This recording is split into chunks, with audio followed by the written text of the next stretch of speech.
Noong unang panahon, naniniwala ang karamihan sa mga tao na ang mundo ay patag. Sa panahong ito, ang mga tao ay limitado lamang ang kaalaman sa agham at mas umaasa sa mga alamat at obserbasyon na hindi lubos na nasusuri.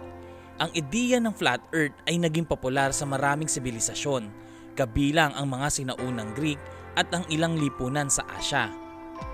Isang makasaysayang tauhan sa kasaysayan ay si Eratosthenes, isang Greek na astronomo at matematiko noong 3rd century BCE. Ang unang nagtangkang sukatin ang laki ng mundo gamit ang agham. Napansin niya na sa Syene, na lugar sa Egypt na mas kilala ngayon bilang Aswan sa Egypt, ang araw ay tumatama ng diretso sa ilalim ng isang balon tuwing tanghali sa araw ng tag-init na solstice. Gayunpaman sa parehong oras, sa Alexandria, mayroong maliit na anino ang mga poste.